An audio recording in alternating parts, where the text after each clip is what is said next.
My name is Patrick Terrian. I'm the president and CEO for the Columbus Council on World Affairs. Yes, I can say it. I've been doing it for 12 years, so you think I'd be able to say that a little bit smoother. I wanted to first, though, thank the people that helped make this happen, and particularly the organizations. We call them mission partners. Abbott Nutrition here was one, Battelle, Commercial Vehicle Group, and I'd like to recognize Pat Miller, who's their new CEO. Thank you so much for your support and for being here, and congratulations. Honda of America, Ebel Agency, Sebastian, thank you. Nationwide, Mark, and L Brands. We have a whole cohort, Lee Schmidt and Ted and Greg and others from there. Please join me in thanking these mission partners. We also have a promotional partner for today, the Greater Columbus Chinese Chamber of Commerce, Bonnie and others. Thank you for being here, and thank you for helping get the word out about today's event. Also getting the word out is that camera over there. We're live streaming around the country through our network of World Affairs Councils of America. There's 90 of us around the country, and this is a program we offer to all of those right now. So when we're tweeting in the questions, some of them may come from you at the tables, and some may come from people in Peoria, Illinois, or Orange County, California.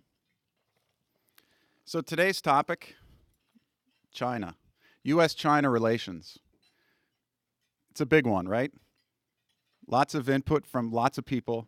We're going to hear today from an expert who's not only lived there, but speaks Mandarin and has spent a lot of time interacting with the people inside China who help make what it is today.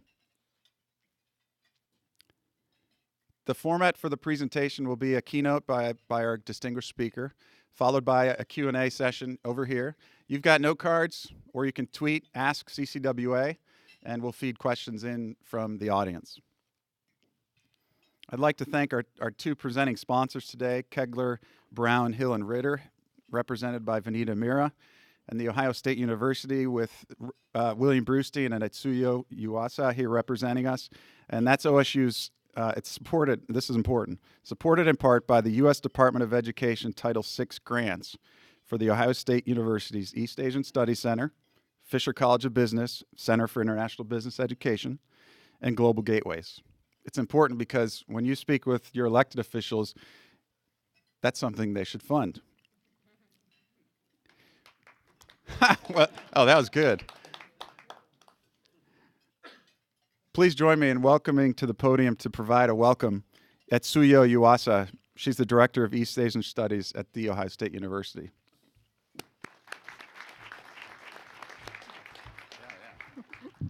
I'm sure. Thank you, Patrick. Happy New Year. It was a Chinese New Year's on Monday, so Happy New Year to everybody. I represent the Global Gateway Special College of Business Center for International Business Education and East Asian Studies Center at Ohio State. It is a great pleasure to be able to co-sponsor this event with the Columbus Council of World Affairs today. Our units at Ohio State strive to promote Chinese studies and understanding of China. Like this lecture today, we also organize a variety of China-related events and programs on campus. Actually, I have a list, so if you are interested, please come to see me. And so hope you can join us sometime. The topic of China and U.S. China relation has been one of the front headlines for a while now. The relationship between the two countries is critically important. Did you know that 1 in 5 of all the people on the earth lives in China? And it's the world's second largest economy, accounting for about 12% of the world economy and about a quarter of global growth in recent years. It is America's second largest trading partner. China is also now a major consumer of U.S. goods. About 1/4 of the soybean growth in the United States go to China, as well as 1 in 5 of planes manufactured by Boeing. Apple now sells more iPhones in China than in the United States. China is also a big consumer of American services. And in education, 1 in 3 foreign students in the United States is now from China. In fact, at Ohio State alone, I checked this morning, there are about 4,000 of Chinese students enrolled in a number of majors, anywhere from accounting to engineering to even Japanese.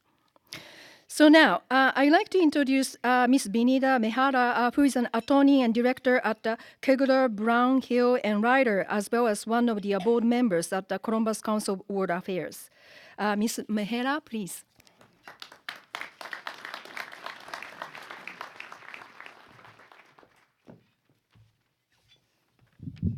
Thank you, Ms. U.S. I appreciate that. And thank you for all of you for joining us. And I'll say it again, a happy Chinese New Year. It's the year of the monkey this year in China. And we all are very relaxed because China is closed for 2 years, so we don't do any business here for 2 years.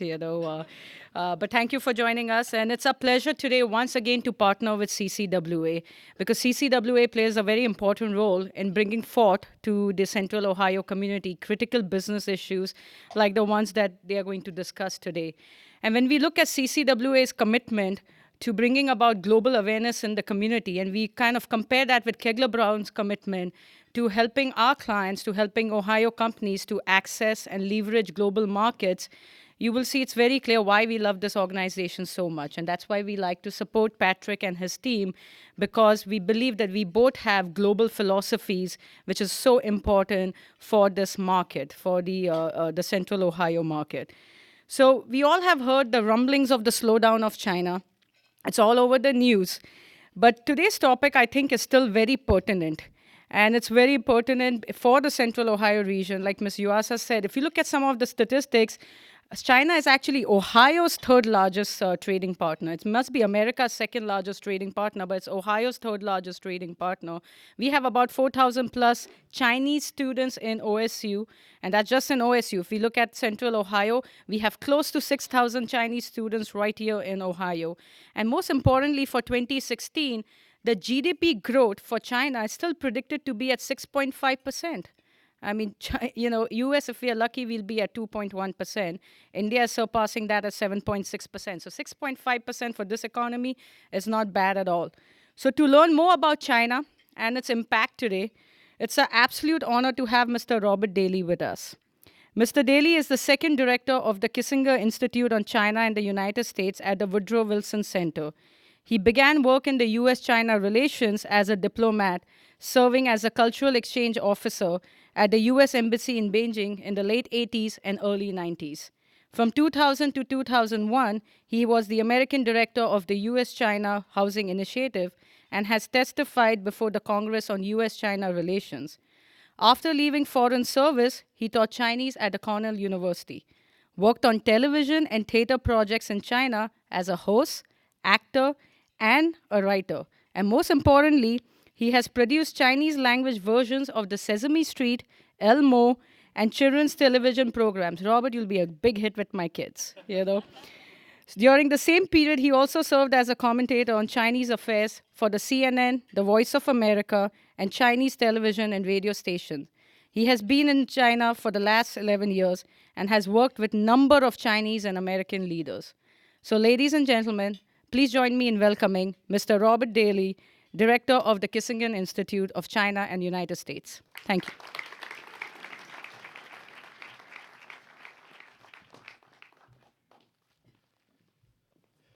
Well, thank you for that warm welcome. I'd like to thank Patrick and the Columbus Council on World Affairs and all of its mission partners. I know you're extremely important to these efforts. At the Wilson Center, we partner with a number of corporations without whom our work simply couldn't be done. So thank you for bringing me here. It's an honor to be able to spend the noon hour with you. And I would also like to thank people at other World Affairs Councils who may be watching live or later on YouTube.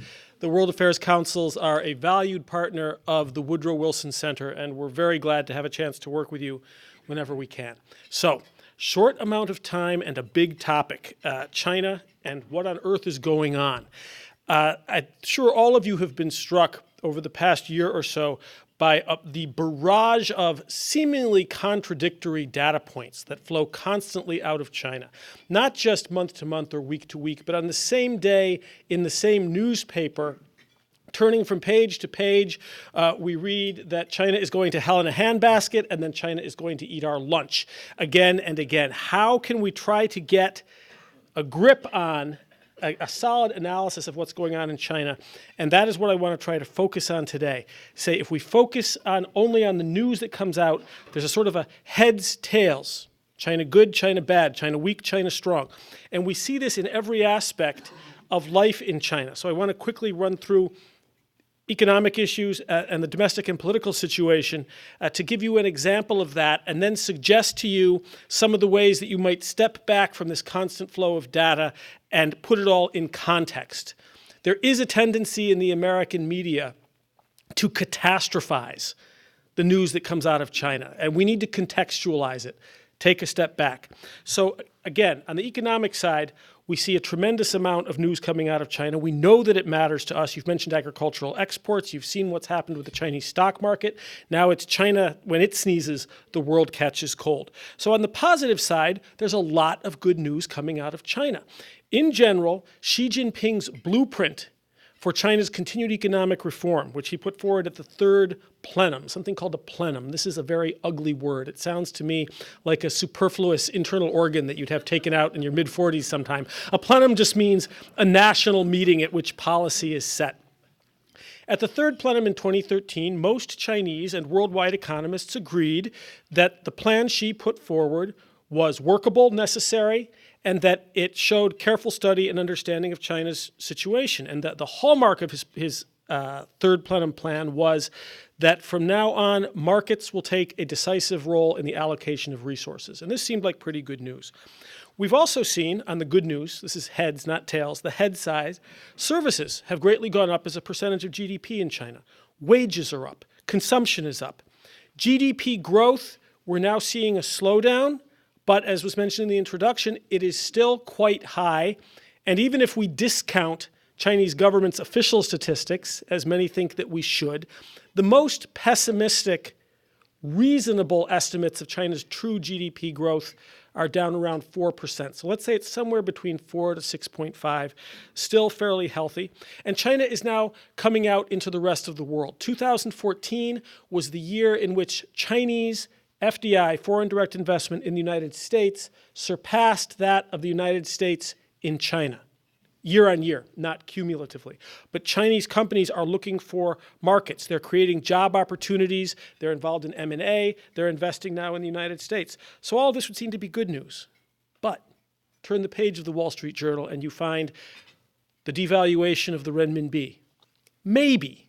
The news is unclear, and the messaging from Beijing has been terrible. It's been extremely poorly handled, and we've perhaps overreacted to it. But clearly, the government has not yet decided whether market forces are going to determine the exchange rate of the RMB or whether it's going to be manipulated for domestic economic and political purposes. You have seen the fluctuations in the stock market. We see in China, very worrisomely, a dramatic decrease in returns on investment and productivity across many sectors. Debt, one of China's very biggest problems, as high as 5 trillion nationally, depending on whose estimates we listen to. And again, this is a black box. It's very hard to know which methodology is going to give us the best data. We see that Xi Jinping, despite vowing that market forces were going to play the decisive role in allocating resources, in fact, he has not yet moved to break up or better regulate the state-owned enterprises which get most of the resources. So a good plan, question about implementation. And then lastly, on the tails or the negative side, huge problem with capital flight in China. Again, very hard to gauge. And I say we tend to catastrophize when we look at China. We swing from romanticizing to catastrophizing on the other side. And the current form that the catastrophizing on the Chinese economic side brings us is warnings that we may be facing a worldwide recession, which comes primarily from emerging markets and a decreased demand for commodities from China, a China-led worldwide recession. But what all of these fears show us is that the fundamental question is, what is the true state of China's economy? This is really the big question. What on earth is going on? Strange that the world's second largest economy, soon to be the largest, already the largest by some measures, like purchasing power parity, it's still a black box. We don't know what's going on, and that's worrisome. The same issue arises in domestic and political situation. And again, it's heads, tails, good news, bad news. And I want to start with the good news coming out of China because it often doesn't get sufficient play in the United States. It's not mentioned in contextualizing articles we read about China. And these may seem like minor things, but for the Chinese, they're very important, and they have everything to do with why, in the main, as far as we can tell, in a country that doesn't have polling and doesn't have elections, there's still very strong support for the government in China. Health outcomes, greatly improved in China. Yes, there are problems with corruption in medicine, major issues in the Chinese medical sector. Catastrophic illness in China, as in the United States, is the biggest cause of redescent into poverty. But nevertheless, the health outcomes of the average Chinese have greatly improved. Ditto education. China, beginning from 1979, at the end, or 76, the end of the Cultural Revolution, during which, for 10 years, most educational institutions had closed, has built up extremely rapidly and has made higher education available to an ever greater percentage of the people of China. And of course, OSU and other American universities are now beneficiaries of this as growing numbers of Chinese students come to the United States. Travel. No minor thing to a country that from 1949 to 1979, and really until the late 80s or early 90s, Chinese people were mostly locked in place. Well over 100 million of them travel overseas now every year. Information. You've all heard about censorship in China, which is bad and which is getting worse under Xi Jinping. You've heard about the Great Firewall of China and the ways that it controls access to the internet. Also true, also worrisome. Those concerns aside, the fact is that for the average Chinese, they have far more access to information than they've ever had in China's history. They have a tremendous amount of information at their fingertips, especially if they speak English, and especially if they're technically savvy enough to leap over the Great Firewall of China, which really isn't that difficult. And even, and this one is hard to get through to American audiences, and I hesitate to raise it because I know I can sound like an apologist, but I think this is important. Personal freedoms in China. Yes, under Xi Jinping, there's been a very worrisome crackdown. It's getting worse in the short term over the past 3 years. But if we take the long-term view, which is the viewpoint the Chinese that they take, there's far more personal freedom in China. As long as your exercise of your personal freedom doesn't demand that you challenge the Communist Party's monopoly on political power, you're now very free to shape your own life, to buy products you want, to study where you want, to work where you want, to change jobs, to move overseas, to marry as you like, to send your children to a variety of schools. This has never been true. And these things add up to an explanation for why, despite China's many problems, I'll get to those in a second, the reported rates of satisfaction in China and a sense that the country is on the right track are extremely high.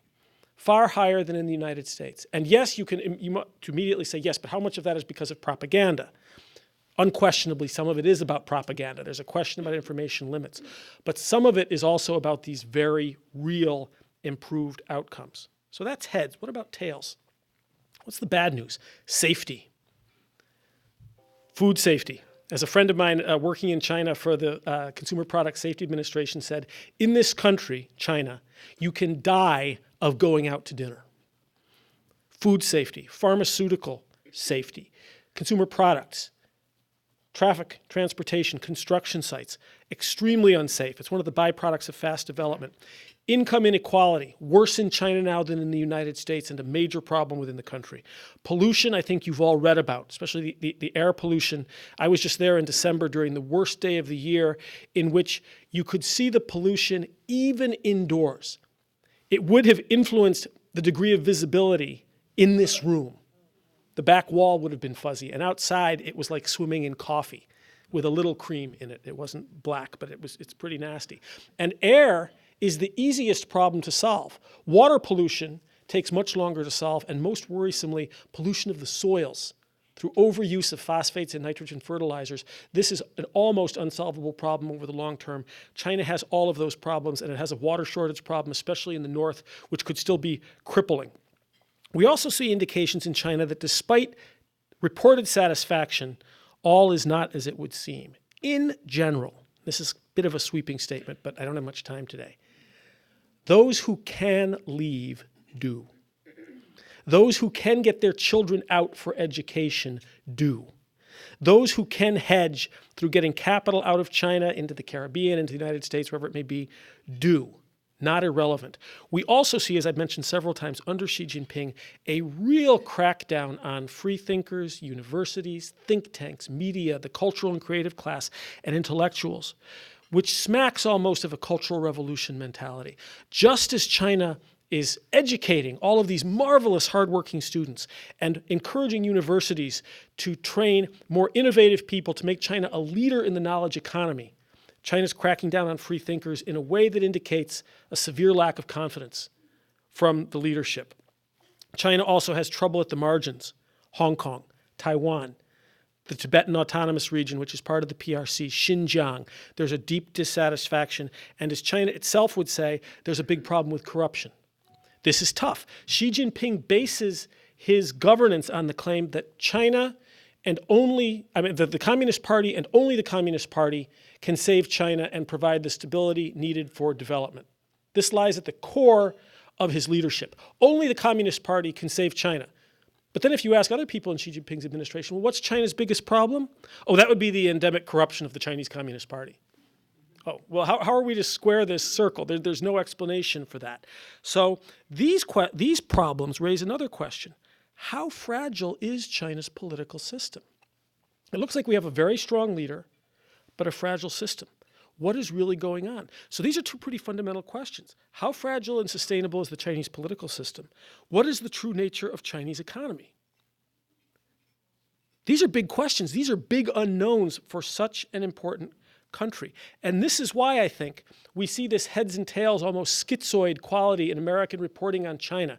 It's not bad reporting. It's that this is an accurate reflection of what's going on in China as even the Chinese themselves see it. Everything is controversial, contested, contingent, and up for grabs. Everything is at stake.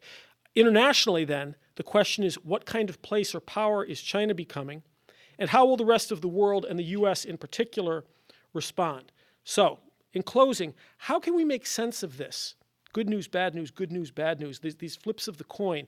I think the answer is to put the coin aside a little bit, to step back from these fluctuations and indicators and take a broad, long-term view of China. And I would suggest it in the following ways. First question, what does China want? What do they value? Number one, and the government doesn't say this, but it's implicit. Number one priority of the Chinese government is the continuation in power of the Chinese Communist Party. Stability. So number one is stability and no threats to the Chinese Communist Party.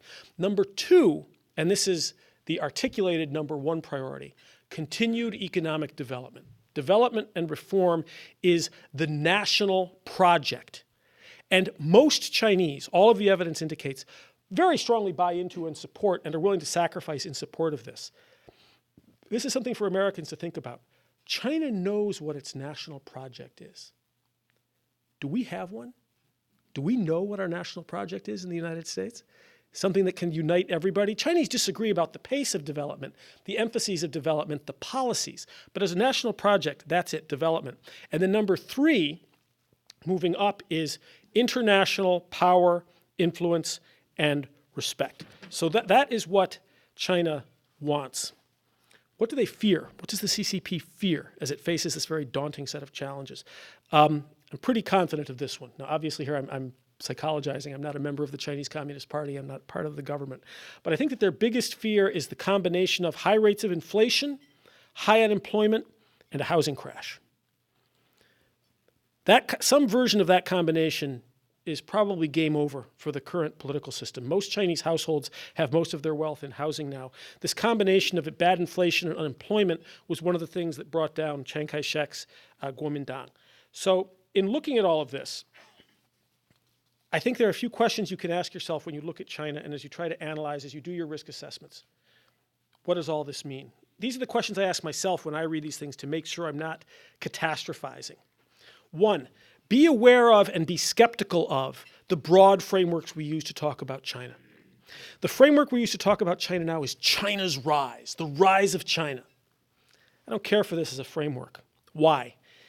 It tends to put the emphasis on our fears rather than on China's realities.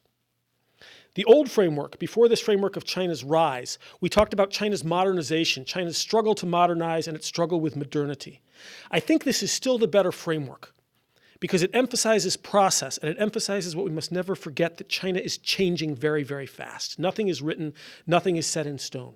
Yes, a number of China's directions, beliefs, and policies do pose a threat to the United States and parts of the rest of the world. And we should be skeptical of that and attentive to that. But China's rise as our broad framework is too emotional. And it invokes our own fear about American decline or America's relative decline. And that kind of emotionalism, I think, skews our analysis. So China's changing. I still think modernization is a better way to look at it. Remember, too, when you analyze China, the Chinese view of China's own historical experience. When we measure China's outcomes, economically, politically, when we criticize China in something like the human rights realm, we tend to use horizontal indices.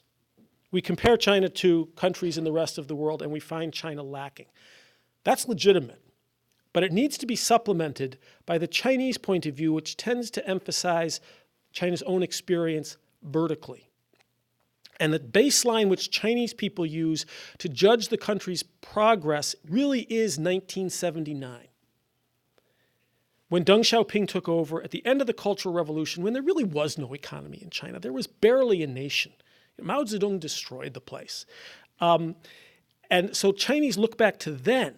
There's a living memory of extreme poverty, of massive famine, okay, and of China being cut off from the rest of the world. So against that baseline, the Chinese are very aware of China's problems, and they're very dissatisfied with them. There's a lot of anger in China. But they're also very aware of this baseline, and they know how far China's come so fast. So we need both a vertical and a horizontal baseline. Then next is know the binary code. One of the questions we ask as Americans about China is, why do they put up with it? These big, marvelous cities full of internationalized, educated, connected, ambitious, hardworking, sort of middle-class folks. Why do they put up with, and then fill in the blank? There are all kinds of ways of finishing that sentence. That have to do with an authoritarian system.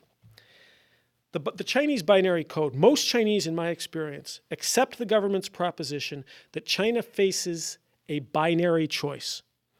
It is either gradual, continued, frustrating, yes, but gradual, continued development under the leadership of the Communist Party, which is the only organization that can provide stability. It is either that or some version of blood flows in the streets, what the Chinese call luan.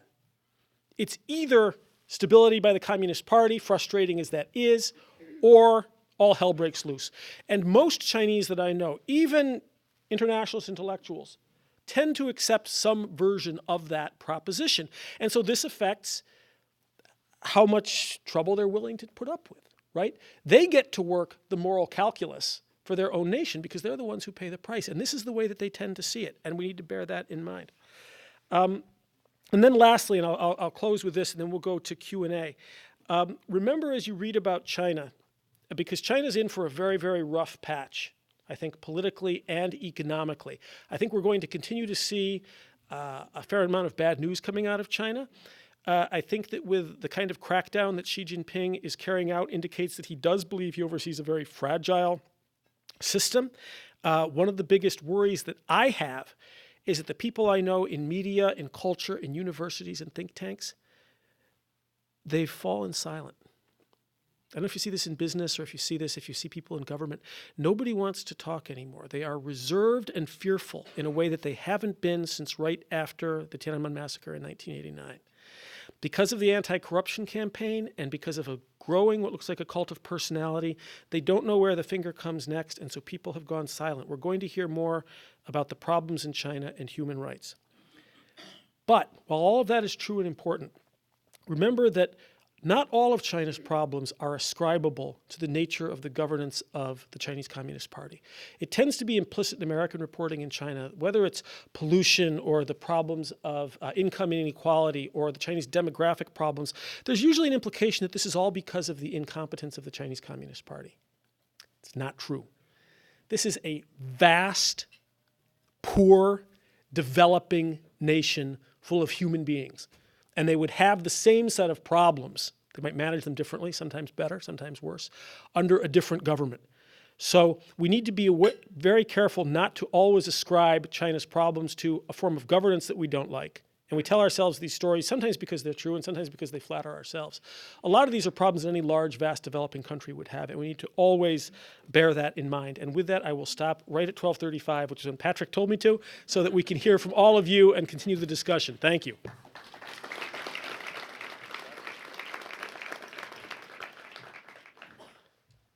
So we sit here, right? Yeah. All right. We can clip up. Great.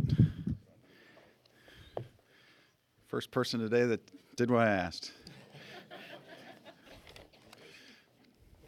Only my 10 and 13-year-olds did that. I know I sort of came at you machine gun style. That was impressive. Such a big topic in so little time. That was impressive, though, and very engaging in the way that you did it. I was commenting about a reaction and I had, as I got to know China, and this dedicated focus on eating with efficiency. It surprised me when I first went to China and spent time in China. It's like we're here to eat, and so his plate is clean. You can look at it right there. And I said, you do that so well, but you also deliver a presentation with substance in the same manner. And thank you for doing that. My pleasure. One of the things that I enjoyed hearing from Robert Daly about when I first saw him in D.C. was his ability to interact with the crowd and answer questions that are on your mind. So please, either hashtag AskCCWA if you're tweeting, or write down on your note card and just hold it up. We've got a couple of people coming around. You know, it's Brad's third day. He can do this, so help him be successful today. I'm going to go ahead and start with the first question, though. You mentioned the Great Firewall of China, and I hadn't thought about that until you said it's fairly easy to jump over, maybe? Yes. Sort of? Okay. At the same time, I know there's a lot of worry about cyber security and Chinese hacking. If the Chinese are so good at it, how come they can't have a firewall that's hard to overcome? Well, I'm not a computer scientist. All right. But I'm going to come over here and sit next to you. But cyber theft is easier. Taking advantage of the openness of the system is technologically a lot easier than limiting the openness of the system. You're availing yourself of openness. And obviously China's, the cyber issues are big and growing. But again here, I think that we need to contextualize a little bit. The issues we face, we've got cyber theft, we've got cyber espionage, we've got cyber warfare, these issues. But of course, we had problems with theft, espionage, and warfare prior to cyber. So these are the same old problems that we've had with China using different media. And I guess two things about that. One was we shouldn't be too surprised because the nature of these technologies, we're going to pose these problems to every nation regardless of who did what to whom when. So we need to get away from this mutual accusation pattern with China because both countries are quite guilty and neither country has the moral high ground in this sphere. We need to step back and say, okay, these technologies were always going to raise profound and transformative questions about the relationships between individuals, their privacy and their information, corporations, sovereign governments, and international organizations. The nature of these technologies were going to present this problem. So let's step back and focus on that. I say neither country has the moral high ground. The United States' position is that we do have the moral high ground in one way. We acknowledge that we prepare for cyber warfare, that we conduct all kinds of espionage, that, Snowden and the NSA, we know all of this. But we insist that the American government does not conduct corporate espionage for the purpose of giving an advantage to its own companies. I hope that's true. The problem is, again, think from how does China hear that when a country that is vastly more powerful than you, that invented these technologies, that has far more capacity in this area. They invented the internet. That's why it drives China nuts that they have to say .cn at the end of their addresses, but there's no .usa. If you're Chinese, that speaks volumes. So we're getting preached to about this little thing, even though we know that America's been spying on us, and what they hear is something like this. They hear the United States saying, okay, yeah, I mean, like you, yes, I commit murder and blackmail and robbery and mayhem, but I never kidnap. I would never do that, but you do, and that's why I'm good and you're bad. Yeah, that's sort of what China hears. It's a distinction without a large moral difference. And so we need to step back from who did what to whom. I think most of us are guilty most of the time on that. And decide internationally how we want to use these technologies and how we want to face the problems they would always present. We've made some progress on this. We've made a little progress. I think that there's cause for guarded optimism. Good, thank you, thank you. Just going back to the economy conversation and the rankings, and maybe it speaks to a little bit about China's interest in its reputation internationally, but you know, at one point China was the largest economy. I think in 2014 there was some talk about that, and then it flipped back, and then like 1, 2, does it matter? Like, should we care about that? Do you? A lot of these questions about China I think are really, they all point to getting our own act together and improving our own performance. Yes, I think when China is the world's largest economy, even now, that does have profound implications for us. And not just because China's stock market, which on the one hand, it's not really a very relevant piece of China's economy, and yet we've already seen the way that it can have an impact on our own equities here. That is only going to increase. Also, when China becomes the biggest market, the Chinese themselves become the tastemakers. You know, most of you have probably been to China, and I'm sure you've been struck at street level at how American it seems in terms of blue jeans and the way that people dress, the kind of music that they listen to, the kinds of movies that they see. America has been the tastemaker. Well, we already see Hollywood and American publishing changing scripts, changing production strategies, truth be told, self-censoring to please the Chinese market. And so China is going to become the biggest tastemaker. One of the things that you hear Americans saying, we know that China is going to pass us in absolute terms. And one of the ways that we try to comfort ourselves is say, yes, but in per capita terms, America will still be wealthier. And China uses this too. They say, oh, you shouldn't fear us becoming the world's biggest economy because you'll still be bigger in per capita terms, so don't worry about that. I don't understand why per capita terms matter. Even when China has nowhere near our per capita income, they will still have a much larger urban consumer class than we will have in absolute numbers, and that's what determines the markets, not per capita. Also, because of the nature of China's government, and because of some of the problems that we have, even when China has a smaller economy than we do in absolute terms, they are able to mobilize more of their resources in the support of their strategic goals than we can. This is very important because so much of our budget is already committed. Even when their total budget is smaller, more of that can be mobilized by China for, say, building out islands in the South China Sea, building more aircraft carriers, fill in the blank. They're able to mobilize more of those resources, and that's what really tells, not the per capita measure. I don't think that's very important. Great. This is a question from the audience. They referenced the New York Times reported this week that the Communist Party emphasized Chinese studying abroad needs to be more patriotic and thus, in turn, need to hold practice and propagate the party message while being abroad. What are your thoughts on this? I'm very glad this question was asked. This is also very, very tricky territory. Whoever asked that question is right to flag this. Now, ever since Chinese students started coming here, the Chinese consulates have been very concerned to be involved with Chinese student organizations at the universities to make sure that they stayed on the reservation. I don't want to say that in an alarmist way. The bottom line is that this huge flood of highly qualified, smart, and hardworking students has been extremely good for the United States. We benefit from this, so the big banner message is thank you and keep them coming. But there are a couple of issues. There are issues of espionage coming out of American universities and related to American universities. This is something that we need to watch as the numbers go up. And we do need to watch specifically what the Chinese government is doing to heed this call. Xi Jinping's record so far has been that he doesn't speak idly. He means what he says, and he's quite tenacious. He continues the things that he begins. Most American campuses would not let the American federal government come to campus to conduct ideological training. You wouldn't countenance it. So why would you countenance it from any other government coming onto your campus? It's one question.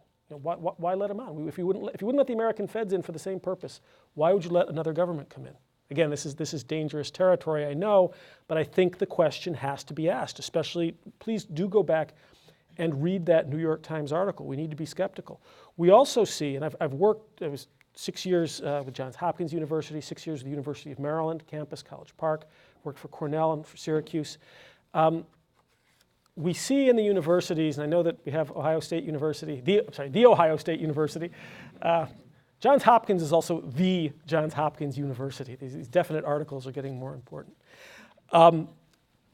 As you have more Chinese students coming in, I see a lot of universities asking questions like, well, do we understand the Chinese students? And I've been asked to speak to this at various universities. I think it's the wrong question. I think the question is, do the Chinese students, and American students for that matter, understand the idea of the university? The culture that obtains is the culture of the Ohio State University or Cornell or Maryland. They apply to that, they sign up for that. Let's make sure that all of our students, American, Chinese, Israeli, wherever they come from, sign on to the culture of our universities and the idea of the universities and our standards of academic freedom, academic rigor, and academic integrity. That's what we need to be watching as the Chinese government comes into the universities more. This is a tricky wicket. Okay. Our next question comes from the audience, and there's a few that relate to China's foreign policy. What impact does the China-Russia relationship have on U.S. China relations? There's a couple other questions in here that ask about India, and then the region as well, so maybe you could weave that to Vladimir Putin is extremely popular in China. Very, both politically and at street level. They like the strongman image. China and Russia very much like the idea that the two countries standing shoulder to shoulder, not in alliance, but in something like a strategic partnership, can present a set of options, orders, values, ways of doing business that are at least as legitimate in the international sphere as the Western-led, what they would call the dominant world order. So they like the idea of standing shoulder to shoulder. And we see this, for example, in the case of cyber sovereignty. They have very similar ideas about controlling and limiting the internet. They have very similar ideas, as does India, by the way, in how international NGOs should be handled. There's a suspicion of NGOs as a fifth column that are really about sort of spreading Western values that can be detrimental not only to the governments of India, China, and Russia, but also to the cultures. They share those points of view. So we need to watch Chinese-Russian entente. There's a certain complementarity in their economies in that Russia is able to supply a fair amount of the oil and the natural gas that China need. But there are also a lot of reasons to think that there are limits on how close the two countries can draw. They're historically very suspicious of each other. They remain suspicious of each other. The Chinese love of Putin really isn't a love of Russia. You see a fair amount of disinterest in and even disdain for Russia. China is very aware that in the not too distant past, in the 1950s, China was Russia's little brother. They were learning from Russia. And there is a great amount of pride in the fact that this relationship has long since flipped and that China has the upper hand in that relationship. Russia, other than oil and natural gas, actually doesn't have a great deal to offer to China. And the price of oil and natural gas has actually made problematic some of the earlier deals that those two countries had. The Russians are very worried about an eventual sort of gradual Sinicization or Chinese takeover of the Russian Far East. And they have different views on some international affairs as well. So I wouldn't say that the Russia-China relationship we should keep an eye on. It's not a major factor yet in the U.S.-China relationship. There's a question here about the presidential candidates, and when you said the Chinese love Putin, do they love Trump?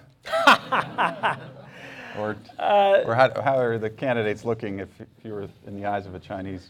Yeah, well, the Wilson Center, I should say, is nonpartisan. Correct. So everything that I'm saying should be regarded as a nonpartisan statement of purest fact and not as a political opinion. Turn off the video cameras. China watches American presidential elections very, very closely, and they listen. Every mention by any candidate of China is written about and analyzed in China. So they've noticed Donald Trump and the way that he mentions China And he says that he loves China, although he's also made some racist statements about China. But he talks about beating China, that China beats us all the time, he's going to win. It's not clear what this means, but China, when it hears this, hears obviously unbridled aggression and a desire to hold China back. At the same time, the Chinese leadership is wary of Secretary Clinton. They have always found her to be aggressive and hard to deal with. They see her as the architect of the pivot, then the rebalance to Asia. I think they know that whether we have a Democrat or Republican coming into the White House next year, that they're likely to come in slightly more hard line toward China. But that said, yes, they're particularly unimpressed, I think, with Donald Trump, probably because he talks about China more than anybody else, although Senator Rubio raises China a good deal as well. Okay, thank you. I wanted to go back to the foreign policy. India and it being a regional player, can you speak to China's role in India and also as a role in Southeast Asia and Asia in general? Well, both Xi Jinping and Prime Minister Modi have emphasized improving the relationship between India and China. And this is something that I think the United States should welcome and encourage whenever it can. It is not the case that China having good relations with neighboring countries is bad for the United States. It is not a zero-sum game. We should want a strong Chinese-Japanese, Chinese-South Korean, Australian, Indian, fill-in-the-blank relationship, and nor should we see our relationship with India or any of these other countries as a subset of our relationship with China. We need to have a good relationship with India on its own terms. So Modi and Xi Jinping, I think, have done a good job of making the narratives in China and India about each other slightly more positive. This should be encouraged. At the same time, they still have a big unresolved border issue, which is potentially resolvable, but it's a thorn in their side. They went to war over it in 1962. China won that engagement. China is, of course, very, very close to Pakistan. They're a near ally of China's, and India has been drawing closer to both Japan as well as to Australia. They're sort of forming a trilateral relationship in the Indo-Pacific to help balance China, not only in the South China Sea, but also in the Indian Ocean.